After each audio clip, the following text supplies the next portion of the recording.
गीता 18 के श्लोक नंबर 62 में भगवान स्वयं कह रहे हैं कि अर्जुन उस परमेश्वर की शरण में जा जिसकी कृपा से परम शांति व शाश्वत स्थान अर्थात सतलोक को प्राप्त होगा। वो परमेश्वर कौन है, कहाँ है, कैसा है, जानने के लिए कृपया अवश्य सुनिए जगत गुरु तत्वदर्शी संत रामपाल जी महाराज के अमृत वचन। ये और दुखी हुआ करते थे कि ये मैं कर नहीं सकता, मेरे सामने ये रोज हाथ जोड़ के खड़ा हो जाता है द्वार पर आके। तो इस प्रकार हम अज्ञानता से अपना टाइम भी वेस्ट करते थे और उस लाभ से भी वंचित रह जाते थे जो भगवान से मिलना होता है।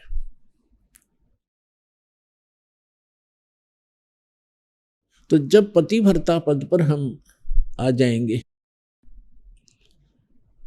जैसे पतिव्रता पति से राती, आन पुरुष नहीं भावे, बस हर में सुरत प्रीतम में, ऐसे ध्यान लगावे।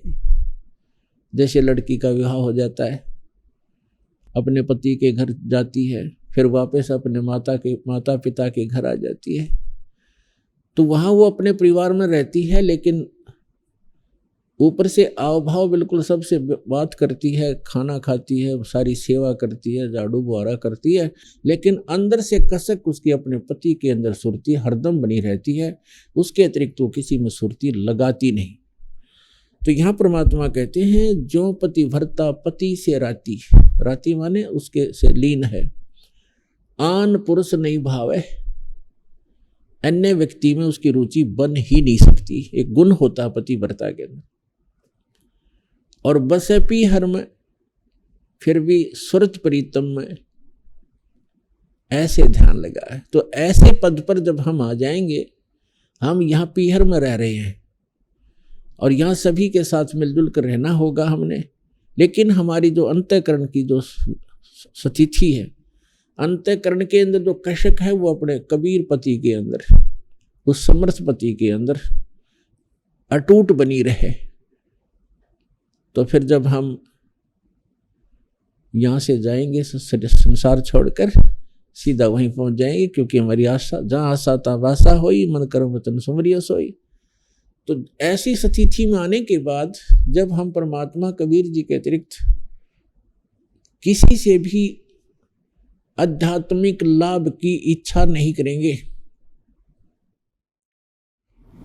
अगर हम कोई अर्जी लगाएंगे तो अपने पिता को, अपने पति को ही लगाएंगे। वो चाहे किसी से कुछ करवाए, वो उसका काम होता है, किसी से भी करवाए, वो समर्थ है,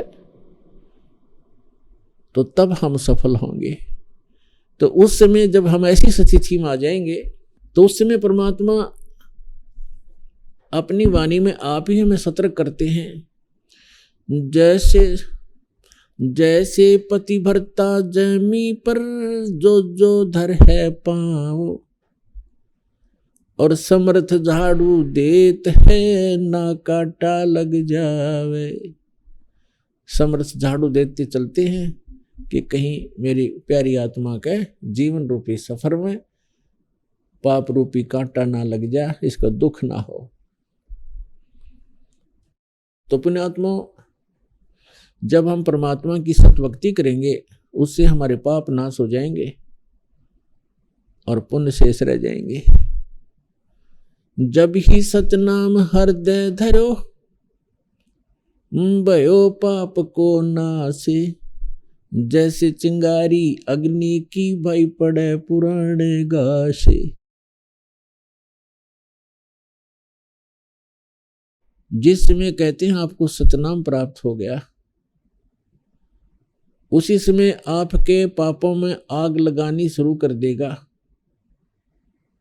जैसे चाहे लाख टन घास फूस पड़ा हो सूखा, और कितने क्षेत्रों में का घेर रखा उसने, और एक माचिस की सीख लगा दी जाए, एक तिल्ली, उसको फूंक कर सहा कर देगी और चलेगा तूफान, तेज हवा चलेगी, उसको फेंक देगा कहीं का कहीं और वो स्थान क्लियर हो जाएगा। तो हमारा युगों युगों का युगों युगों के पाप इकट्ठे संग्रहित हैं संचित कर्मों में। अब परमात्मा का यह सच्चा नाम और आपकी सच्ची लगन पतिव्रता पद अव्यभिचारिणी भक्ति के कारण आपके पाप कर्मों के ढेर में आग लग जाएगी। जैसे सूरज के आगे बदरा ऐसे कर्म छयारे, प्रेम की पवन करे चत मंजन झलक तेज नयारे। जैसे सूरज के आगे बादल ऐसे कर्म छयारे, आत्मा और परमात्मा के मध्य जैसे सूर्य के बीच में बादल आ जाने से सूर्य का प्रॉपर जो प्रकाश है वो हम तक नहीं पहुंच पाता और ऐसा लगता है जैसे अंधेरा हो गया हो, रात्रि होगी हो। तो पुण्यात्माओं, जब तेज हवा चलती है, बादलों को इधर उधर फेंक देती है, तो फिर सूर्य का वो तेज ज्यों का त्यों आपको दृष्टिगोचर होता है। ठीक इसी प्रकार युगों युगों के पाप कर्मों की छाया आत्मा और परमात्मा के बीच में अड़ी हुई है। इस सतनाम और सच्ची श्रद्धा और लगन से भक्ति करने से वो ऐसे हट जाएंगे, वो बादल छट जाएंगे पाप के बादल। जैसे सूरज के आगे बदरा ऐसे कर्म छयारे, प्रेम की पवन करे चित मंजन झलके तेज नयारे। प्रेम की पवन चलेगी, परमात्मा की भक्ति प्रारंभ करोगे। प्रारंभ में तो इतना आनंद नहीं आता भक्ति में, क्योंकि हमारे पाप कर्म युगों युगों के संग्रहित हैं और हमें प्रभावित कर रहे हैं।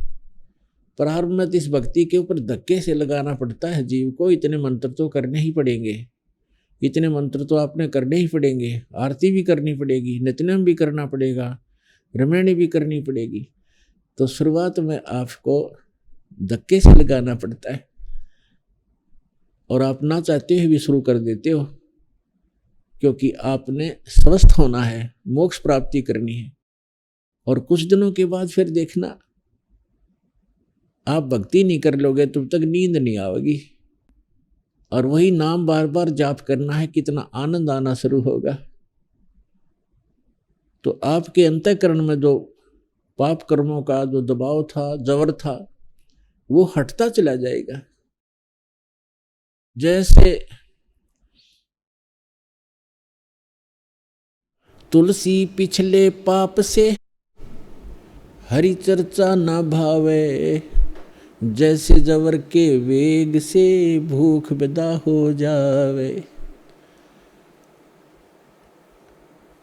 जैसे किसी व्यक्ति को जबर हो गया, बुखार, और उसको भोजन भी कड़वा लगता है, प्रतिदिन खाने वाला आहार भी मुंह को लगाने को दिल नहीं करता, उल्टी गिरने को हो जाती है। काजू, किशमिश, सेब, संतरे कितने स्वादिष्ट फल और मेवा होते हैं, उस जबरग्रस्त व्यक्ति को वो भी कड़वे लगते हैं। न तो मनुखा दाख कड़वी है, न सेब और संतरे कड़वे हैं। बुखार ने, जवर ने उसके शरीर की व्यवस्था को इतना बिगाड़ दिया कि उसको मीठी वस्तु भी कड़वी लग रही है। अब उसका तरीका क्या है? उन मीठी वस्तुओं को मीठा ही लगाने के लिए अब उस व्यक्ति को कोई कहे कि एक ग्रास भोजन खा ले, बहुत सुंदर बना रखा है, हलवा बनाया है, नहीं खा सकता, कुछ भी बनाए रखा हो। तो उसका क्या इलाज है? क्योंकि उसका कारण क्या है? कारण तो ये है कि बुखार ने उसके शरीर की व्यवस्था को खराब कर दिया, जो मीठी वस्तु को भी कड़वी महसूस कर रहा है। उसका इलाज क्या है कि जैसे मलेरिया हो जाता है और कुनीन सबसे कड़वी औषधि होती है, और ना चाहते हुए भी कड़वी लगो तो लगो, वो खानी ही पड़ेगी। उस कड़वी औषधि के बार बार खाने से ना चाहते हुए भी खानी पड़ती है वो, और उसके खाने से बुखार नाश हो जाएगा और जो कड़वी मीठी वस्तु कड़वी लगा करती वो मीठी लगनी प्रारंभ हो जाएंगी। और जितना भी बुखार उतरता चला जाएगा उतना ही कुछ ना कुछ आहार प्राणी प्रारंभ कर देता है। तो ठीक इसी प्रकार जिनके अंतःकरण के अंदर पाप कर्मों का जबर घना है, उनको परमात्मा की चर्चा अच्छी नहीं लगती। ना लगने दो, इसको ना चाहते हुए भी सुनो सत्संग को, न चाहते हुए एक बार भक्ति अवश्य शुरू करो। कबीर साहब कहते हैं, कबीर हरि के नाम को हिज भजो चे खज, और उल्टा सुल्टा उगेगा खेत पड़ा जो बीज। इसने चाहे प्यार तो भज लो शुरुआत में, और चाहे खज के भज लो, ये तो करना पड़ेगा। कबीर हरि के नाम को हिज भजो चे खज, उल्टा सुल्टा उग ही खेत पड़ा जो बीज।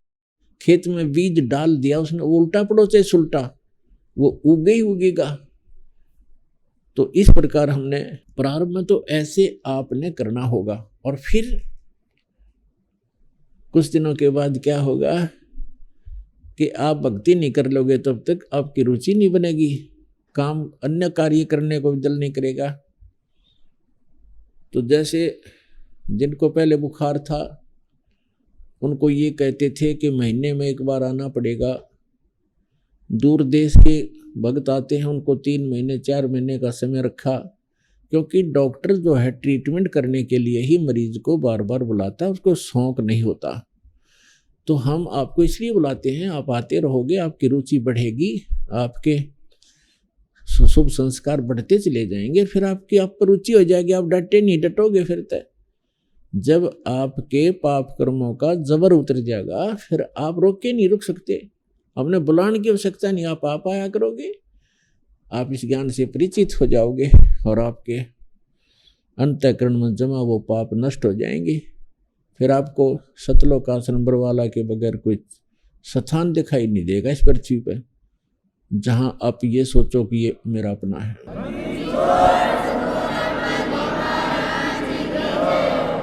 अब कबीर साहब कहते हैं, कबीर पिछले पाप से हरि चर्चा ना सुहावे, या ऊँघ है या उठ चले, ना और बात चलावे। जैसे हमने देखा कई बार किसी भक्त को हम साथ ले जाते सत्संग में, गुरु जी के सत्संग में, ऐसे कह सुन के प्यारते हैं, कोई जान पहचान का शर्म शर्म से आ जाता, तो थोड़ी देर तो बैठता सत्संग सुनता, फिर या तो लटके लेने लग जाता नू, फिर उसका हम छेड़ते, सोआ मत नूका, चल चल लाएंगे चल, मतलब कुछ काम याद आ गया। ये वो ना तो आप सुने हमने, ना हमने सुनन दे, क्यों उसके पाप ना टिकने दे। कबीर साहब कहते हैं, कबीर पिछले पाप से हरिचर्चा ना सुहावे, और कह ऊँगे और कह उठ चले, ना उरे बात चलावे। सत्संग हो रहा होता है, वो पहली बार जो हम लेकर के 1-2 बार ऐसा चांस हुआ, तो उसको सत्संग चल रहा है और बीच में कुछ और बात याद दिला देगा, वो काम था ना एक अपने वहाँ जाना था, उसको हम कहते डट जा, थोड़ी देर सत्संग सुनने फिर बातें करेंगे। फिर उनका मैं चलूँ तो आ जाइए, अब जा भाई, हम तो नहीं उठ सकते क्योंकि हम तो जिस उद्देश्य से आए हो काम करेंगे करेंगे। तो हमें पता था भगवान की उस थर्मामीटर से पता लग गया था कि इसके बुखार है अभी। तो कबीर साहब कहते हैं, कबीर पिछले पाप से हरिचर्चा ना सुहावे, और कह ऊँगे कह उठ चले, ना और बात चलावे। और फिर वही प्राणी देखे हमने, 1-2 बार ऐसे आए, फिर क्योंकि तो एक इंजेक्शन लग गया, सत्संग में आ गया, 10-20 मिनट भी बैठ गया प्राणी, तो भी नरम हो गया उसका पाप।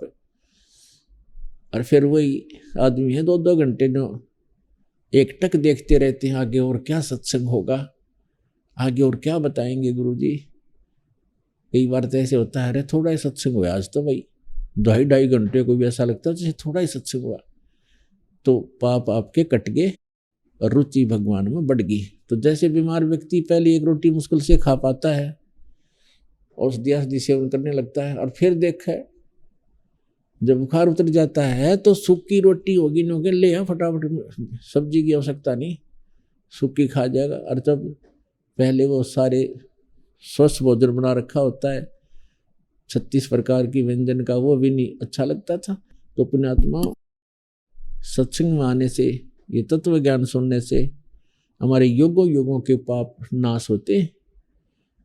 जब तक हम सत्संग में नहीं आएंगे तो वो स्थान ही नहीं जहाँ पर हम पाप नाश कर सकें। जैसे आप संसार में जाते हैं, किसी भी कार्य में जाते हैं, तो वहाँ पर आपको सारी रोजी रोटी रोजगार व्यवसाय के व्यक्ति मिलेंगे।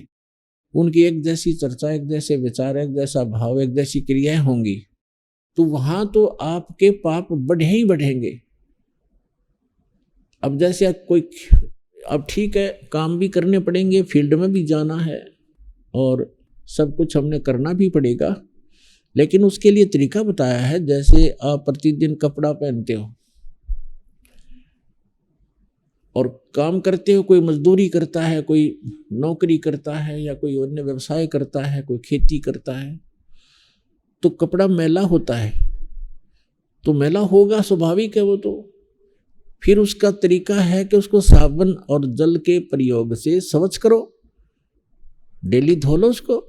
तो ठीक इसी प्रकार जब तक हम भक्ति नहीं करते, जब तक हम सत्संग रूपी इस सरोवर में नहीं आते और राम नाम का साबुन हम नहीं लगाते, तब तक तो हमारा ये अंतःकरण रूपी शरीर, ये चोला जो है अंतःकरण, ये मैला मैला हुआ था, पाप ही पाप इकट्ठे होते।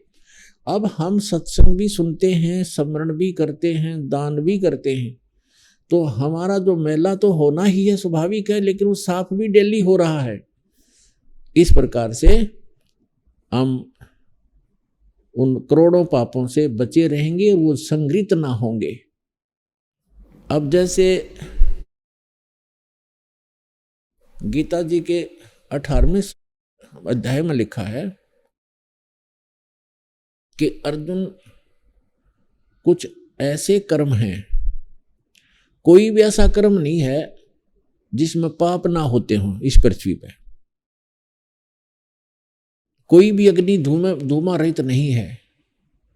फिर उसमें ये साथ में निर्णय दिया है कि जैसे जो कर्तव्य कर्म है उनको करने से पाप नहीं लगता। जैसे खेती, किसान खेती करता है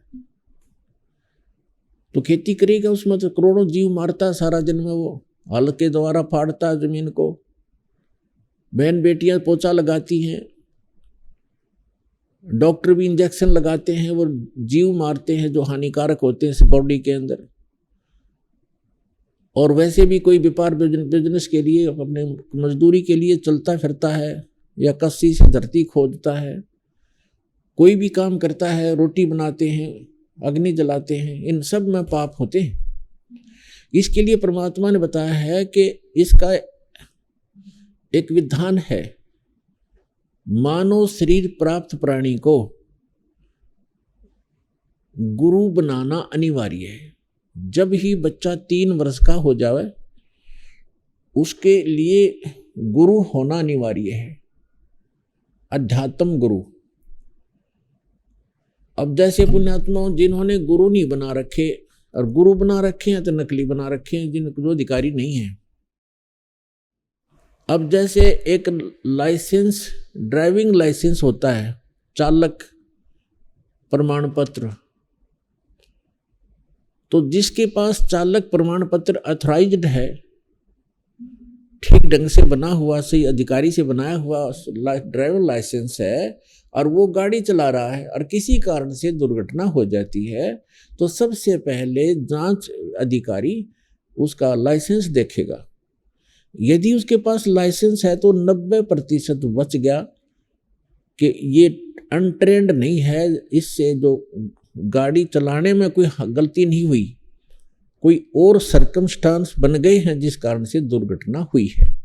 और यदि उसके पास लाइसेंस नहीं है तो सीधा ही दोषी है, उसका तो कोई ऑप्शन नहीं रहा, गाड़ी चलाने का वो अधिकारी नहीं, चलानी उसने आती नहीं, और गाड़ी लेके चल पड़ा तो वो सीधा दोषी है, कोई दुर्घटना हो जाती है। तो इसी प्रकार जो गुरु नहीं बना रखा जिन्होंने, और नकली बना रखे हैं, तो उनसे ये पाप तो होते ही हैं, क्योंकि सभी, कोई मजदूरी करता है, कोई किसान का काम करता है, कोई कुछ करता है, तो उनसे जो पाप होते हैं वो उनको भोगने ही पड़ते हैं, क्योंकि उन्होंने ये शरीर रूपी गाड़ी जो चलाई है इसका लाइसेंस नहीं बनवाया। लाइसेंस बनाते समय अधिकारी उनको ट्रेनिंग देते हैं कि राइट मोड़े तब ऐसे देखे, लेफ्ट में करे तो वैसे देखे, फर्स्ट गियर इतनी स्पीड पर हो, सेकंड दूसरी इतनी पर हो, ब्रेक ऐसे लगाए, सावधानी बरतनी चाहिए, इतनी दूर से स्लो कर देनी चाहिए गाड़ी को, यानी पूरा ट्रेन कर दिया जाता है, जिस कारण से वो दुर्घटना कर ही नहीं सकता। ठीक इसी प्रकार सत्संग के अंदर जो गुरुजन होते हैं, इस राम नाम की गाड़ी, शरीर रूपी गाड़ी जो उसको प्राप्त हुई है जीव को, उसको चलाने से पहले उसने उसकी सारी कुछ क्रियाओं का और सभी फॉल पॉइंट्स का प्लस माइनस सारी सिखाई जाती है। इच्छा कर मारे नहीं, बिन इच्छा मर जा, कहे कबीर तास का वही पाप नहीं लगे। जान कर नहीं मारे, जैसे कोई चल रहे हो रास्ते में और कीड़ियों का नाल आ गया, जानबूझ के उनको पर पैर नहीं रखे, कोशिश करे बचने की। अगर आप रास्ता है थोड़ा सा, इधर फसल है इधर फसल है, पानी भरा फसल में, आप रास्ते पर से जा रहे हो तो उसके ऊपर कीड़ी आ गई है, तो आपका इच्छा उनको मारना नहीं है, और वो क्योंकि वो गलत स्थान पर आ गई, उनका रास्ता नहीं है वो, तो वहाँ अगर आपके पैर के नीचे कोई मर भी जाता है तो आपको मन में मलाल रहे, ये ऐसा भाव बना रहे कि हे भगवान ये हो रहा है पाप, लेकिन मजबूर हूँ मैं। और जैसे किसान हल जोतता है तो उसका वहाँ जीव मारना उद्देश्य नहीं है, वहाँ उसने वो कर्तव्य कर्म उसका जो अलाउड है वो कर रहा है, तो उससे पाप नहीं होगा उसको। उसके ऐसे जो पोचा मारते हैं, उपदेश ले रखा है, उनका उद्देश्य जीव मारना नहीं है, वो सफाई करना, नहीं तो वो हानि कर देंगे शरीर को, उसको हानि पहुंचा देंगे। तो इसलिए वह पोचा लगाना, फिनाइन वगैरह जो भी तुम लगाते हो कोई दिक्कत नहीं, लगा सकते हैं, तो उसका पाप नहीं होता। फिर दूसरा, फिर भी थोड़ा बहुत मैल अगर बनता है तो हम प्रतिदिन नित्यनेम करते हैं, मंत्र करते हैं, साबुन और जल हम प्रतिदिन प्रयोग करते हैं, अंतःकरण की सफाई हो ही जाती है। तो इस प्रकार हम इस जीवन को सफल करेंगे। तो आपका लाइसेंस बन गया है और आप इच्छा कर नहीं मार सकते। इच्छा कर मारते हो तो फिर तो अपराधी हो ही, जानबूझ के जैसे कोई लेकर जूते ऐसे मकोड़े मारने लग जाए, वो तो मूर्ख है, फिर ऐसे भक्त नहीं कर सकता। तो इस प्रकार हम इस स्थान पर हो रहे इन पापों से बच सकते हैं। और ये ऐसा स्थान है पुण्यात्मा, जब तक सदगुरु नहीं मिलते तब तक पाप तो नाश होंगे नहीं। ठीक है, थोड़े बहुत कोई अच्छा गाइड करता है, बुरे भले का ज्ञान करा भी देता है, तो उससे पाप और पुण्य दोनों ही संग्रहित होते चले जाएंगे आपके। अब ये ऐसा स्थान है जैसे किसान खेती तैयार करने के लिए, फसल तैयार करने के लिए, और जमीन को कितनी बार हल से जोतता है, हल से उसको गुड़ाई करता है, उसने बाता है और बा के उसको घास रहित करता है। तो यहाँ हरियाणा क्षेत्र में खासकर रोहतक, सोनीपत, भिवानी और ये जींद, करनाल आदि के जो डिस्ट्रिक्ट हैं हरियाणा की, इनमें हमें देखा है कि फसल तैयार करने के लिए गेहूं बोने से पहले कम से कम 4-5 बार वैसे जमीन को सूखा बहाना पड़ता है ताकि वो घास फूस रहित हो जाए, और फिर फसल बोई जाती है। और पुण्यात्मा तब जाकर के उसमें बीज भी डाला जाता है, उसकी भी कीमत लगे। हल से खेत ट्रैक्टर से जमीन को बोहाया है, गुड़ाई कराई है, उसके पैसे लगे, बीज बोया उसके पैसे लगे, और फिर खाद पानी डाला उसके पैसे लगे, तब जाकर के मुश्किल से गेहूं की कनक दिखाई देती है, प्राप्त होती है। इतना प्रयत्न करके, इतनी मेहनत करके, तो फसल तैयार करने के लिए, कनक प्राप्ति के लिए तो किसान को कितना मेहनत और खर्चा करना पड़ा। और उसी जमीन को बिल्कुल ना बाओ ना समारो, छोड़ दो फ्री, 1 वर्ष के अंदर उसमें इतना अड़ंगा इकट्ठा हो जाएगा, दिखाई भी ना दे यहाँ क्या जमीन भी है कि नहीं, नो फंस जाएगा है। तो ये जो अड़ंगा बेमतलब का, जिन अनावश्यक जो ये तापा हो गया। और कनक तैयार करने के लिए, गेहूं तैयार करने के लिए मेहनत भी करी, पैसा भी लगा, और फिर भी कोई ना कोई झटका, कोई ओले गिर गए, कभी फ्लड आ गई, कभी सूखा पड़ गया, वो समस्या न्यारी रहती है साथ पैरेलल। तब जाकर किधर कहीं पर ये गेहूं दिखाई देते होते हैं, प्राप्त होते हैं, और रंगापा हो गया। तो ये ऐसा स्थान है, ये काल का, ये पृथ्वी लोक, ये सारे लोक है, इस पे पाप तो बिना करे होंगे, और पुण्य करने के लिए उस किसान की तरह विशेष व्यवस्था करनी पड़ेगी, पैसे भी लाने पड़ेंगे, टाइम भी निकालना पड़ेगा, और तब जा करके आपके पुण्य बनेंगे। ये लोक ही ऐसा है। पृथ्वी ऊपर पग जो धारे, करोड़ जीव एक दिन में मारे। कबीर परमात्मा अपनी प्यारी आत्मा धर्मदास जी को समझाते हैं कि आप धर्म भी कर रहे हो, भक्ति भी कर रहे हो, और तीर्थ यात्रा भी कर रहे हो, और फिर कहते हो हम कोई पाप नहीं करते। तो परमात्मा ने उनको समझाया, पहले तो तेरे पाप गिनवाऊं, कितना करता है दिन में। पृथ्वी ऊपर पग जो धारे, करोड़ जीव एक दिन में मारे। 70 ब्राह्मण की है हत्या, जो चौका तुम देवो नित्या। जो चौका लीपते हो, रोटी बनाते हो, चौला चौका करते हो, इसमें 70 ब्राह्मण की हत्या तो एक टाइम के खाना बनाने में आप कर देते हो। ब्राह्मण मीन भक्त, संत आत्मा की हत्या का बहुत गणा पाप शास्त्रों बताया है। तो परमात्मा याद दिला रहे हैं कि ये तो तुझे मालूम है कि एक ब्राह्मण की हत्या का कितना पाप होता है।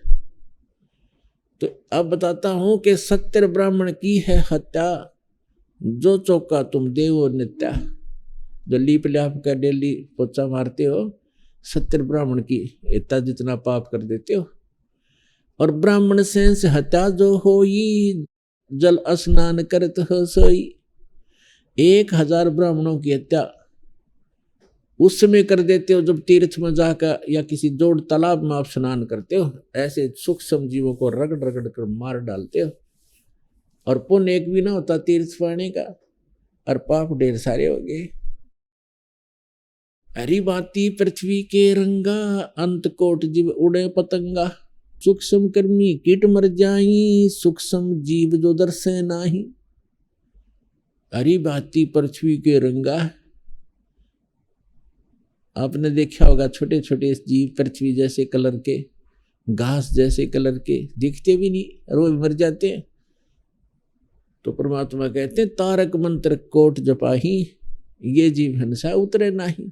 जिन मंत्रों का तुम जाप करते हो, जिन भगवानों का तुम मंत्र जाप करते हो, इनके मंत्र के जाप से करोड़ तारक मंत्र कर लियो, तुम्हारे फिर भी पाप नहीं कटेंगे। तुम कौन राम का जपते जापम, तात कटे ना ये तीनों ताप। तुम किस भगवान की भक्ति करते हो जिससे तुम्हारे 3 ताप का भी नाश नहीं हो सकता। अपने आत्मा तत्व ज्ञान की कमी के कारण हम भक्ति करते करते भी फेल होकर गए पृथ्वी से। अब दया करी परमपिता ने, सतगुरु आए दया करी, ऐसे दीन दयाले। बंदी छोड़ वृत्तास का, जठर अग्नि प्रतिपाले। किसी दयालु दाता खुद परमात्मा आए सतगुरु रूप बना के, ऐसे दीन दयाल। ना उनको क्या हो सकता थी से बढ़िया लोग को छोड़ के यहाँ धक्के खाए, काशी में दानक जुलाहा बने, लोगों ने पत्थर मारे। वो उसी समय ये ज्ञान दिया करते जो दास आज आपको उस परमेश्वर का दिया हुआ अनमोल खजाना बांट रहा है। उस मालिक का दिया हुआ ये ज्ञान आप तक पहुंच रहा है। उनके साथ तो जो जुल्म किए थे वो तो सुन लेते हैं, तो दास की आंखों से आंसू नहीं सूखते।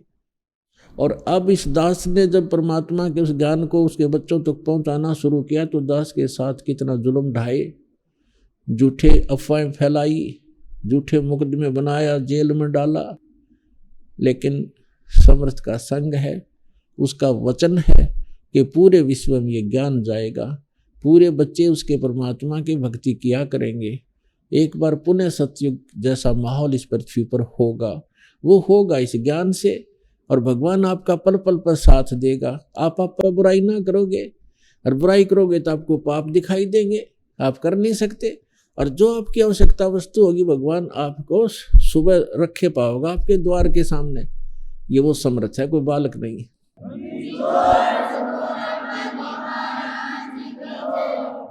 और तभी हम बुराइयों से बचेंगे, भगवान से डरेंगे, जब हमें किसी चीज का अभाव रहेगा ही नहीं घर पे। क्योंकि पहले तो हम अपनी इच्छाओं की कमी करेंगे,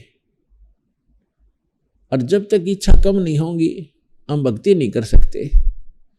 इच्छा कम कैसे होंगी कि हमें पता लग जाएगा कि हम जो संग्रह कर रहे हैं, सारा जीवन बर्बाद कर रहे हैं कोठी बंगले बैंक बैलेंस बनाने के लिए, ये तो मूर्खों का काम दिखेगा। आपने महामूर्ख करेगा इस काम को। ऐसे बहुत से प्रमाण हैं। एक कबीर साहब कहते हैं आपको फिर ऐसा ज्ञान होगा, आप परमात्मा के भक्ति और ज्ञान को और सत्संग को प्राथमिकता दिया करोगे, और संसारिक काम में कोई देरी भी होगी तो आप भगवान पर विश्वास करोगे कि मालिक आप पर संभालोगे। संभालना भी उसी ने है। जीव तो अपने सत्तर का प्रयत्न ही कर सकता है। अब जैसे बहुत से ऐसे प्रमाण दास ने इस भक्ति मार्ग पर लगने के बाद ज्यादा महसूस होता है, क्योंकि आंखें खुल जाती हैं हमारी, हमें ज्ञान की रोशनी टॉर्च मिल जाती है, उसके चांदने में चलते हैं, रोशनी में चलते हैं। इस दास ने दीक्षा ली थी, और दीक्षा लेने से 2-3 वर्ष पहले, सन 1983-84 की बात है, रोहतक में दास सर्विस करता था, जूनियर इंजीनियर सिविल इन इरिगेशन डिपार्टमेंट हरियाणा के। तो वहाँ एक बैंक मैनेजर था। बैंक मैनेजर ने रोहतक में सेक्टर 1 के अंदर, सेक्टर 1 में या 3 में ध्यान नहीं इतना, उसमें कोठी बनाई, कुछ तो बैंक लोन दिया, कुछ अपना जुगाड़ जोड़ रहा था। उस समय 3.5 लाख रुपए लगे थे उसके। उस समय के 3.5 लाख राज के 35 लाख। और वो कोठी बनकर तैयार होगी, उसकी मुहूर्त के लिए पंडित बुला रखे, गुरुजी आ रहे, और उधर से सारे अपने रिलेटिव और मित्र फ्रेंड्स बुला रखे। पहले तो हवन हवन करना था, फिर उसके बाद गुटी शूटी का प्रोग्राम था अलग से कमरे में। तो सुबह के समय, वो संडे का दिन था, संडे था, रविवार था, और उसको कोई वस्तु, आवश्यक वस्तु लाने के लिए वो स्कूटर उठाकर और बाजार में जा रहा था। मेडिकल मोड़ बोल रहे हैं वहाँ पर, दिल्ली रोड के ऊपर एक मेडिकल मोड़ है। मेडिकल मोड़ के ऊपर एक 2 व्हीलर से उसका 2 व्हीलर टकरा गया, स्कूटर से स्कूटर। उसने तो स्पीड हो रही थी, आगे ध्यान थी, धुन लग रही थी उसकी, गुटी छुट्टी लाऊंगा और फिर आज मुहूर्त हो गया कोई ठीक है। स्कूटर से स्कूटर टकरा गया और गिर गया। से पड़ते ही एक फुटपाथ था, फुटपाथ पर लगी कनपटी, वहीं इस प्राण पूरे हो गए उस भाई के। अब मुहूर्त धरी धराई रहेगी, और 3.5 लाख की कोठी खड़ी खड़ाई रहेगी, क्योंकि अपना जाने की तो कुत्ता बन के सैर सपट्टे कर रहा होगा। तो पुण्यात्माओं, हमारे को ये दिखाई देने लग जाएंगे, फिर हम केवल उसी डलों को नहीं ढोएंगे, हम साथ में भगवान आधार जरूर बना के रखेंगे। तो फिर हमारा कोई कार्य ना भी हो तो हम विश्वास सब्र करेंगे, परमात्मा की दया है, इसमें कोई हित है हमारा। तो इस प्रकार पुण्यात्माओं, ये बहुत खतरनाक जो दौर है इस कलयुग का, इसमें थोड़ा सा सुविधा मिली है हमारे को, शिक्षित हुए, अच्छी तरह नहान धोने लग गए, बढ़िया ये इंस्ट्रूमेंट बना बैठे हम, इंटरनेट लगा लिए, हवाई जहाज बना लिए, अरे भगवान से हम कोसों दूर हो गए। एक बार दास एक अपने भगत के यहाँ गया था जहाज से, तो वापस आ रहे थे, मेरे साथ एक और भगत था। तो जहाज स्टार्ट हुआ, हमारा स्वाभाविक है कि हम मंगलाचरण करते हैं, चाहे गाड़ी बैठे हों चाहे वैसे चले सफ़र करते समय, तो मंगलाचरण अवश्य पढ़ते हैं। जो ही जहाज स्टार्ट हुआ, तीन वाली सीट पर बैठे थे हम, दो, एक तीसरा लास्ट में बैठा था, अप टू डेट शायद युवा लड़का 24, 25, 30 साल का। हम मंगलाचरण करने लगे मन मन में, धीरे धीरे ऐसे करके। तो वो जब हमारा वो पूरा हो लिया तब वो कहता है, आप हमारी मंगल कामना कर रहे थे। अरे वाह, 21वीं सदी में चल रहे हैं और आज भी तो भगवान मानते हो। आज साइंस ने कितनी तरक्की कर ली है, ये हर वो। हम नहीं बोले, हम इस मूर्ख गिला के माथा मारा ही के समझावा इसने, क्योंकि इसकी तो बुद्धि खराब हो रही है। थोड़ा बहुत पढ़ लिख गया होगा, कोई नौकरी बढ़िया होगी इसकी, और ये जहाज बना लिया तो इसने सब कुछ बना लिया, इसका मतलब ये हो गया। तो पुण्यात्माओं, या काल ने हमारे एक और भगवान के बीच में बाधा खड़ी कर दी है, विज्ञान। लेकिन ये ज्ञान से समाप्त हो जाएगी, इससे बड़ा विज्ञान है ये तत्व ज्ञान। अगर 2 वर्ष वर्षा ना होए, यह सारी विज्ञान यही पड़ी पढ़ाई रह जाएगी। ना कोई टीवी देखनी आ रहा है, ना जहाज में बैठनी आ रहा है, भूखे मर कर टक्कर मार मार के मर जा दुनिया। तो खाक है ये विज्ञान। असली विज्ञान तो ये है कि परमात्मा की भक्ति करो, सारी आपदाओं को टालेगा, जियोगे तब तक सुखी रहोगे, और कोई अभाव नहीं होने देगा। इस पृथ्वी पर भी ऐसी वर्षा करने लग जाएगा भगवान अपने भक्तों के लिए, हरे भरे बाग बगीचे बना देगा, इसने के देर लगे है, और सतयुग जैसा माहौल बना देगा। तो इस प्रकार हमने परमात्मा को आधार बनाकर जीना पड़ेगा यदि हम भक्ति करना चाहते हैं। तो यहाँ भगवान बताते हैं, राम नाम रटते रहो जब तक घट में प्राण, कभू तो दीन दयाल के भनक पड़ेगी कान।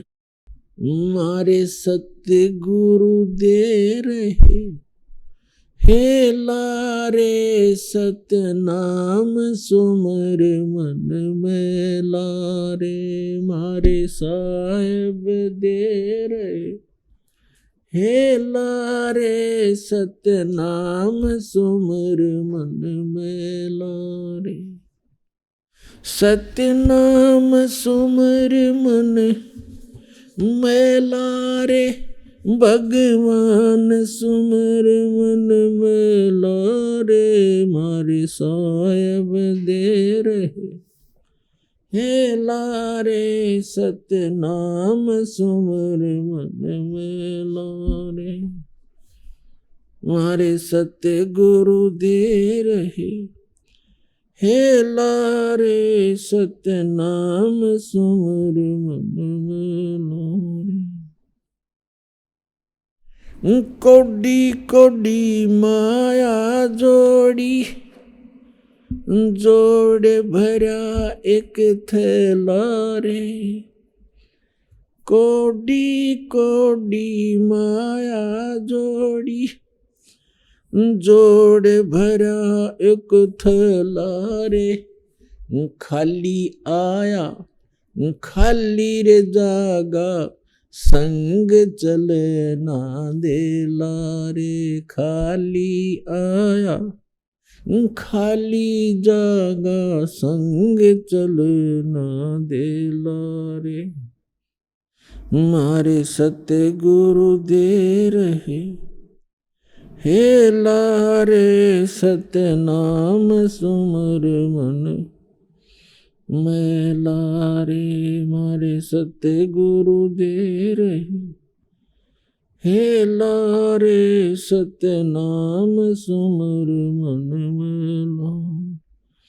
सत्य नाम सुमर मन में लारे, भगवान सुमर मन में लारे। सत्य नाम सुमर मन में लारे, भगवान सुमर मन में लारे। मारे साहेब दे रहे, हे लारे सत्य नाम सुमर मन में लारे।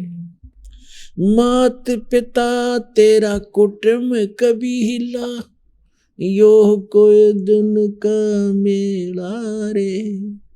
मात पिता तेरा कुटुंब कभी हिला, यो कोई दिन का मेला रे।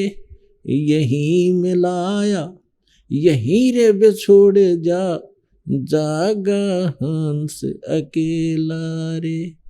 यही मिलाया यही रे बिछोड़ जा, जागा हंस अकेला रे। मारे सत्य गुरु दे रहे, हे लारे सत्य नाम सुमर मन में लारे। मारे साहेब दे रहे, हे लारे सत्य नाम सुमर मन में। सत्य नाम सुमर मन में लारे, भगवान सुमर मन में लारे। सत्य नाम सुमर मन में लारे, भगवान सुमर मन में लारे। मारे साहेब दे रहे, हे लारे सत्य नाम सुमर मन में लारे। एक डाल पर दो पक्षी बैठे, एक गुरु एक चेला रे। एक डाल पे दो पक्षी बैठे, एक गुरु एक चेला रे। चेला तो चंचल है भाई, गुरु निरंतर खेला रे। चेला तो चंचल है भाई, गुरु निरंतर खेला रे। मारे सत्य गुरु दे रहे, हे लारे सत्य नाम सुमर मन में लारे। सत्य नाम सुमर मन में लारे, भगवान सुमर मन में लारे। सत्य नाम सुमर मन में लारे, भगवान सुमर मन में लारे। मारे साहेब दे रहे, हे लारे सत्य नाम सुमर मन में लारे। इस पद का तुम वेद सुनो भाई, कौन गुरु कौन चेला रे। इस पद का तुम भेद सुनो भाई, कौन गुरु कौन चेला रे। रामानंद का कहे कबीरा, शब्द गुरु चित चेला रे। रामानंद का कहे कबीरा, शब्द गुरु चित चेला रे। मारे सत्य गुरु दे रहे, हे लारे सत्य नाम सुमर मन में लारे। अब क्या बताते हैं, परमात्मा के कोडी कोडी माया जोड़ी, और जोड़ भरा एक थैला रे। पहले पुराने समय में ऐसे थैले भर भर कर जमीन में गाड़ दिया करते धनी व्यक्ति। बैंक थे नहीं चोरों के डर से। तो परमात्मा कहते हैं फिर अचानक मृत्यु हो जाती है उनकी। अब वो दबाया दबाया धन जमीन में रह गया ना, बच्चों को बताते वो कि बच्चे खराब ना कर दें। फिर वो सर्प बन के आते हैं वहां पर, धक्के खाते फिर आकर उसी स्थान पर अपने घर में, क्योंकि धन में आस्था रह जाए फिर वो सर्प बनता है। और सर्प बन के फिर वो धन ने खोजता हुआ वहां घर में घूमता है, और वो पड़ जाता है बच्चों की दृष्टि, फिर उसकी देही तोड़े, उसने मारे लट्ठा गिला। तो कहने का भाव ये है पुण्यात्मा कि कौडी कौडी माया जोड़ी, जोड़ भरा एक थैला रे। और खाली आया था तू, और खाली ये जागा। संग चले ना झेला रे। सर्व सोने की लंका थी वो रावण से रणधीरम, एक पलक में राज विरोजीव जम के पड़े जंजीर। आइए अब हम उन श्रद्धालुओं के अनुभव जानते हैं जो जगत गुरु तत्वदर्शी संत रामपाल जी महाराज जी से दीक्षा प्राप्त कर चुके हैं तथा उनके द्वारा बताए गए भक्ति मार्ग पर चल रहे हैं। जी नमस्कार। नमस्कार जी सर जी। क्या नाम है जी आपका? जी मेरा नाम बीना बालियान है। कहाँ से आए हैं आप? जिला मुजफ्फरनगर, गांव सोरम। संत रामपाल जी महाराज जी से नाम दीक्षा लेने से पहले आप क्या भक्ति साधनाएं करते थे? जी मैं दे देता, मैं ज़्यादा ही मतलब व्रत जो कुछ भी बताता था मैं बहुत ज़्यादा उसी में ही वो थी जी। 3 दिए अपने घर में जलाया करती थी मैं, एक पितर का, एक देव का, एक देवताओं का, कि मेरे घर में शांति बनी रहे। फिर भी मेरे घर में शांति नहीं थी। इतना बुरा हाल मेरे घर में था कि इतना बुरा हाल था कि कई बार तो मैंने जहर भी खाया, 2 बार मैंने मतलब अपने फांसी भी लगाई। ऐसी क्या परिस्थितियां आ गई थी कि आप आत्महत्या करना चाहते थे? जी मेरे घर की मतलब क्लेश मारपीट ये खत्म ही नहीं हो रही थी बिल्कुल भी। इतनी पूजा व्रत करते करते भी मेरे घर में बिल्कुल भी शांति नहीं थी। शांति के लिए व्रत करते हैं पर नहीं। तो फिर आपको संत रामपाल जी महाराज जी के बारे में कैसे पता चला? संत रामपाल जी महाराज के बारे में जी हमारे पति को पता लगा। वे मतलब जैसे भाई बाहर दुकान है वहाँ पे बैठते थे, वहाँ से उन्हें ज्ञान गंगा बुक मिली। वे ज्ञान गंगा 2013 में उनको बुक लेकर आए हुए मेरे पास। तो वे कहने लगे बिना ले जा बुक पढ़े एक बार। तो मैं बुक पढ़ने लगी। तो बुक वो तो मैं कहानी के तौर से पढ़ी, मैं वहाँ पे भाव नहीं ले गई। सारी बुक पढ़ दी मैंने, 10 दिन में वो सारी बुक पढ़ दी, पर मेरा वो भाव नहीं गया वहाँ पे। भाई मुझे इतना ज्ञान नहीं था सत्संग का, के गुरु जी के बारे में मुझे इतना ज्ञान नहीं था बिल्कुल भी। फिर हमारे जो पति हैं वे 2014 13 तारीख को नामदान लेकर आए। उन्होंने मतलब हमें कुछ नहीं बताया कि मैं लेकर आया। उन्होंने बुक भी और वो भी छुपो कर रख दी।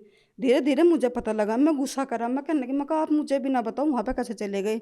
इन्होंने धीरे धीरे मुझे समझाई, ये मुझे बरवाड़ा आश्रम में लेकर गए। मैं तो वहाँ से होर भाव से गई थी, मैं नाम दीक्षा लेने के नाम की नहीं गई थी।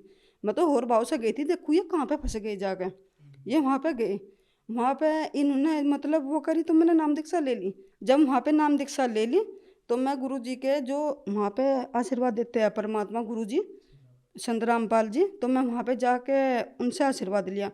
तो जहाँ पे रेलिंग होती मैं वहाँ पे आके खड़ी हो गई उसमें। तो वहाँ पे मैं 4000 की साड़ी पहन कर गई अपने, मैं तो जगत के हिसाब से गई थी, भगत के हिसाब से नहीं गई थी मैं। तो वहाँ पे जैसे मैं पहुँची तो गुरु जी एक तरफ तो आशीर्वाद दे रहे हैं गुरु जी संत रामपाल जी महाराज, और दूसरी तरफ संत रामपाल जी महाराज आधी बाजू की शर्ट पहनकर मुझे समझाने के लिए आ रहे थे। पर मेरे अंदर वो भाव नहीं था बिल्कुल भी, सत्संग का भाव नहीं था बिल्कुल भी, परमात्मा का इतना भी वो नहीं था रद्दी भर भी, मतलब जगत की रीति रिवाज में ज़्यादा खोई थी। तो आ गए तो मैंने इन्हें कहा, मैं कहा एक बार इधर को आइयो, मैं कहा देखो आप तो कहते हैं आश्रम में इतना अच्छा व्यवहार है, मैं कहा देखो कैसे देखे। तो क्षण भर में ही परमात्मा वहाँ से संत रामपाल जी महाराज 1 सेकंड के अंदर गायब हो गए। ये पता नहीं गा कहाँ गए और कहाँ नहीं। वे मुझे समझाने के नाम के, इस काल के लोग से निकालने के नाम के संत रामपाल जी महाराज मुझे वहाँ पे आए थे। कोई बात नहीं जी, मैं घर पे आ गई। घर पे आने के बाद में ये तो अपनी भक्ति कर रहे चुपचाप, मैं ये कह रही मैं ये चुप क्यों रहने लग गए, बिल्कुल ही मतलब वो नहीं करते। तो मैं उन पर और गुस्सा होने लगी, नाम भी ले आई। संत रामपाल जी महाराज से जुड़ने से पहले आपके पति कैसा व्यवहार करते थे? मेरे पति का व्यवहार जी, वे नशा भी करते थे जी, नशा भी करते थे जी बहुत ज़्यादा। मैं टेंशन में इतनी थी जी कि मैं इस नशे के ऊपर मैंने जहर खा लिया था। मैं कहा तो उसे छोड़ दूँ या मुझे छोड़ दो, मारना पीटना। कई बार तो मैं अपने मुझे पिहर वाले भी लेकर चले गए थे, ऐसे खून निकलता चला गया।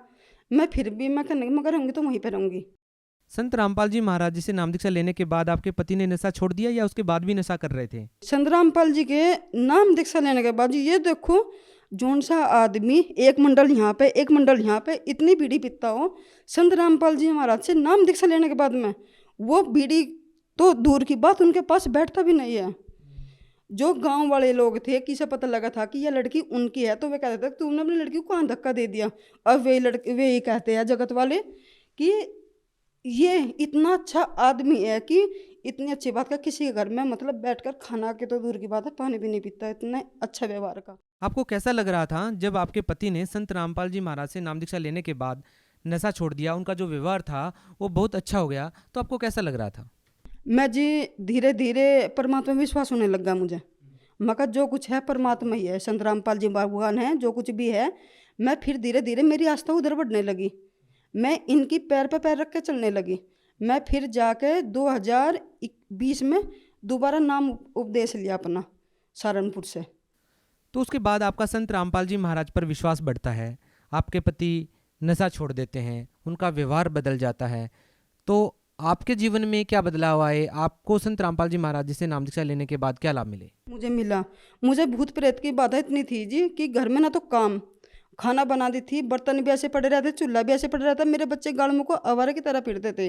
और मैं मतलब खाना खाने के बाद मैं ऐसे ही पड़ी रहती थी जैसे कि किसी ने मुझे चढ़ नशे की गोलियाँ दे रखी हो, मैं ऐसे लेटी रहती थी जी। धीरे धीरे धीरे जब मुझे सतनाम मिलने की बारी आई मेरी, तो मैं संत रामपाल जी के बाद शामली आश्रम में अपना सतनाम लेने के नाम की आ रही थी जी। वहाँ पे मतलब उस रात को मुझे सुबह आना था, उस रात को एक लड़का एक लड़की जड़े हुए चिता पे से उठकर वे बोले, आके मेरे पांतों की तरफ खड़े हो गए। सतनाम लेने से पहले की बात है जी। सपने में? हाँ जी, सपने में खूब दिखे जी मुझे। वे आए, वह लेडीज जो थी वो बोली जली हुई कि इसके अंदर बढ़ूंगी, अपना बच्चा पैदा करूंगी। भगत जी ये हम समझ सकते हैं, कोई जगत वाला नहीं समझने का। तो वहाँ पर जब वो हुआ तो मैं और कुछ नहीं, मेरे मुंह से निकला जय बंदी छोड़, जय बंदी छोड़। कम से कम मैंने 15 बार बोला। भगत जी ने मुझे उठाई आकर, तो भगत जी मैं बिल्कुल मतलब इतनी टाइट हो रहे थे हाथ पैर मेरे बहुत ज़्यादा, तो इन्होंने मुझे उठाई तो मैं इतनी डर गई जी घने की। उसके इतने बाल काली जल रही थी दोनों पति पत्नी। तो मैं ऐसे बात है, तो एक तो परमात्मा ने मुझे वहाँ से बचाई जी। फिर अगले दिन मैं संत रामपाल जी के पास सतनाम लेकर गई जी। जब से बाद में मुझे भूत प्रेत की बात है जी नहीं। अब मैं और दोपहर में ये भी नहीं देखती कि सोते कैसे हैं, इतना काम अपने घर पर करती हूँ। सर जी ये छोटे मोटे जो लाभ है जी, अभी 5 महीने की बात है जी, मेरा जो छोटे वाला लड़का है उसका सोते का सांस बंद हो गया जी। वो सूझगा बहुत ज़्यादा, इतना सूझगा जी कि उसे सांस आना मतलब झटके से सांस ले लेता। मैं परमात्मा आप ही दया करोगे, यूँ बच्चा आज की रात उतार दो। सुबह फिर हम इसे डॉक्टर के लेकर गए। डॉक्टर ने कह दिया कि इसको अस्थमा है, उसकी सांस की नली पर सोई है कि यह बीमारी कभी ठीक नहीं हो सकती। 12 साल का लड़का है जी वो। तो वहाँ पे हम डॉक्टर के लेकर गए। डॉक्टर ने कहा कि 3 महीने दवा चलेगी। हमने गुरु जी के पास संत रामपाल जी महाराज के पास अरदास लगाई जी। वहाँ पे संत गुरु रामपाल जी महाराज का वो आदेश आया जी कि परमात्मा दया करेगा, भक्ति करते रहो मर्यादा में रहकर। हमने भक्ति करी जी। तीसरे दिन जी जब बच्चा हुआ है तो परमात्मा ने मेरे हाथ पर 2 गोली रखी। नहीं सर जी इतनी सारी गोलियां बच्चे के नाम की आती थी अस्पताल में से, 2 गोलियां रखी। हम 15 दिन के बाद जब हम बच्चे को दोबारा लेकर गए तो डॉक्टर ने सिर्फ 2 गोली दी कि यही चलेगी 3 महीने तक की, इसकी और नहीं चलने की। तो एक तो ये लाभ हुआ, आज वो बच्चा संत रामपाल जी की दया से आज वो बच्चा बिल्कुल फिट है, उसकी दवाई भी बंद हो गई। और मैं मतलब अपने पैर वालों पर ज़्यादा आस्तिक थी। तो वे कहते थे कि हमारे मतलब इतना ये देखो इतनी ज़मीन होते भी और हम पानी में टुकड़ा भेगा रख रहे हैं। हमारे घर में मतलब खाने के भी इतने लाले पड़ गए थे जी बहुत ज़्यादा। मतलब जो घर के आदमी भी थे वे उस टाइम पे ये नहीं कहते थे कि आपको क्या ज़रूरत है, कुछ भी नहीं पूछते थे। एक दिन भी ये नहीं पूछा तुम भूखे हो प्यासे हो, तुम्हें दूध चाहिए क्या चाहिए, किसी ने कुछ नहीं पूछा। घर वाले बोले यहाँ से एक भैंस ले जा, भगत जी मना करते थे, कहने लगे नहीं परमात्मा दया करेगा हम जब भी भैंस लेगा, हम किसी के मतलब ऐसा नहीं रखवाने के। तो आज परमात्मा की दया से बंदी छोड़ के दया से घर पर 2 भैंस बंध रही है। संत रामपाल जी की दया से 2 भैंस बंध रही है। किसी का एहसान परमात्मा ने रखे। कर्जा सिर पर हमारा था, आज हमारे बैंक बैलेंस तो बढ़ नहीं रहे, पर परमात्मा की दया से हम 2 रोटी बिल्कुल सूखी खा रहे। कोई बाहर का आता है वो भूखा नहीं जाता। इतनी दया मालिक ने कर रखी जी बहुत ज़्यादा। अब वो लड़का एक उसका हर्निया का रोग था जी, हर्निया का रोग था जी। अब ये देख लो हर्निया का रोग हमने से मुजफ्फरनगर डॉक्टर के दिखाया। पहले हमने परमात्मा का पास वो नहीं लगाई थी, संत रामपाल जी के पास अरदास नहीं लगाई थी। जब हम वहाँ पे लेकर गए कि बोला कि इसका ऑपरेशन होगा, उसने पर्ची लिख कर दी थी हमें, कहने लगे कि इसको ऑपरेशन होगा और फलाने डॉक्टर से बात कर लियो। ठीक है, हमने गुरु जी परमात्मा संत रामपाल जी के पास प्रार्थना करी। परमात्मा जैसे बात है बच्चों को हर्निया का रोग है, तो परमात्मा बोले कि बच्चों भक्ति करते रहो और परमात्मा दया करेंगे। आज बिना ऑपरेशन के बिना परमात्मा मानना कुछ भी बनाते हो, बिना ऑपरेशन के बिना उसके बिल्कुल फिट है जी। उस टाइम पे वो 12 साल का बच्चा था, आज 16 साल का बच्चा है। सर मैं आपको एक लाभ और बताती हूँ। मेरा बच्चा जो वो 16 साल का है, वो अपने बाबा जी के साथ जाके दूसरों को यहाँ पे दे देता हुआ खाना खाया था। तो उसने मर्यादा खंड कर दी थी। मर्यादा खंड करने के बाद में जब वो घर पर आया, जब तो महसूस नहीं हुआ, घर पे मतलब डांट वाट भी दी उसको, कोई बात नहीं। हमने फिर उसको 10 दिन के बाद में, पहले तो धीरे धीरे बुखार चढ़ा, बुखार चढ़ने के बाद में उसको पेट में दर्द हुआ। पेट में दर्द होने के बाद में वो मतलब रात को 4 दिन सोना बंद कर दिया उसने। हमारे जो पति है वे उसको मुजफ्फरनगर गिरीश डॉक्टर के पास लेकर गए। उसने वहाँ पे एडमिट कर लिया। वो बोले कि बच्चे को वह बीमारी आ गई है, जोन सी मतलब अब शुरुआत हो रही जो बीमारी की, वह ज़्यादा खतरनाक बीमारी है, वह शुरुआत हो रही और ऊपर वाले के भरोसे है, देखो क्या होता है। उसने तो ये कह दिया था। उसका बीमारी मतलब पेट में गांठ हो गई थी। उसके पेट में जो आंत है, आंतों में ऐसे बुझकर लपेटे लेकर गांठ हो गई थी। उसके गांठ सारे पूरे उसमें हो गई थी जी। उसका दर्द बंद नहीं हो रहा था बिल्कुल भी। उसका दर्द जब बंद नहीं हुआ, डॉक्टर ने मतलब खाना पीना 24 घंटे तक उसका बंद कर दिया। भी बंद, देखो किसका होता है, कोई बात नहीं। उन्होंने अपनी एंटीबायोटिक दवाई देकर वो मतलब बच्चा कह दिया कि ठीक है अब जा घर पर लेकर चले जाओ। हम उस बच्चे को घर पर लेकर चले आए। 8 दिन के बाद छुट्टी मिल गई। जब जा छुट्टी लेने के बाद में जी फिर वो बच्चा मतलब वही परेशान में, फिर उसे वही मतलब पोटी ना जाना, पेट में दर्द और वो करना। फिर हम उसे किसी ने बताया कि इस बच्चे को मेरठ ले जाओ परमात्मा को। तो हमने वहीं पे जाके फ़ोन किया था संत रामपाल जी के महाराज जी के पास। तो वहाँ पे फ़ोन किया तो परमात्मा संत रामपाल जी महाराज बोले कि आप भक्ति भी करते रहो और परमात्मा दया करेंगे जी। वहाँ से दवा देते देते बच्चे को पूरे 15 दिन में पोटी आई। ये देखो जो बच्चा मतलब 6 रोटी दिन में को खाता हो, 6 दोपहर को, 6 रात को, और दूध भी, चाय भी, दही भी, फल भी सब खा रहा, और वो 15 दिन तक ही पोटी नहीं करे तो उसका क्या हाल होगा। और तो परमात्मा ने ऐसे हाथों पे बच्चा रखा कि हमें पता भी नहीं लगने दिया। और संत रामपाल जी भगवान ने जी हमारे मुँह से तो परमात्मा जब इतने लाभ दे रहे तो परमात्मा निकलेगा इतने दे देता हो। कोई पूजा करके जब हमारे घर में तोड़ने की भी, घर तोड़ने की इतनी वो हो गई थी कि तलाक दे दो, तो उन्हें भगवान कैसे कह दें? उन्हें भगवान नहीं कह सकते। भगवान तो हम ही न कह गए जिन्होंने हमें इतने लाभ दिए। और घर वाले क्या कहते हैं, हमारी ननंद है वह कहती है कि वहाँ पे तो सतलोक आश्रम में, ये कहते हैं हमारी ननंद कि सतलोक आश्रम में पर्ची कटती है जब अंदर जाते हैं। तो मैं नहीं कहती हूँ, मैं कहा जी वहाँ पे पर्ची नहीं कटती, मैं खुद सबूत हूँ। इससे फालतू सबूत और क्या दे सकते हैं ये बताओ। फिर कहते हैं कि वहाँ पे तो मतलब इतने पैसे लगा, इतना। अरे वहाँ पे तो अगर किसी भगत जी के पास पैसा भी नहीं है तो वहाँ से पैसा देकर भेजते हैं किराए के नाम का कि भगत जी अपने घर पे चले जाओ। और फिर कहते हैं कि ये बच्चे पढ़ते नहीं, ऐसा करते हैं, वही अच्छे हैं जो गाड़ों को बीड़ी पीते हैं, सुल्फा पीते हैं और बुराई पे लगते हैं, वही अच्छे समाज है वो। ये समाज इतना अच्छा है जिसमें अपने बच्चे बुराई से बच रहे हैं। ये तो बताओ। मेरा पति सारा दिन पी पी का खेतों में, मतलब मैं इंतजार करती रहती थी रोटी पोक है भी, अब आवे। वो समाज अच्छा था, किसी ने ये भी नहीं पूछा कि तुझे क्या दिक्कत है। अब परमात्मा की दया से पूरा परिवार, संत रामपाल जी भगवान से पूरा परिवार मेरे साथ खड़ा। थोड़ी सी दिक्कत होती, जो हमारे ससुर जी हैं, थोड़ी सी दिक्कत होती तुरंत खड़े होते। किसकी दया से? संत रामपाल जी की दया से। आप भगत समाज को क्या संदेश देना चाहेंगे? ये देना चाहते हैं कि संत रामपाल जी महाराज की शरण में आओ और नाम उपदेश लो, अपना कल्याण करवाओ। संत रामपाल जी महाराज जी से कैसे जुड़ सकते हैं? परमात्मा जी का सत्संग आता है संत रामपाल जी महाराज का, उस पर नीचे पीली पट्टी चलती है, वहाँ पे नंबर आते हैं, वहाँ पे नंबर रहेगा। हर डिस्ट्रिक्ट में, हर उसमें नामदान सेंटर खुल रहे हैं, अपना नामदान लो और कल्याण करवाओ। जी बहुत बहुत धन्यवाद। Thank you ji.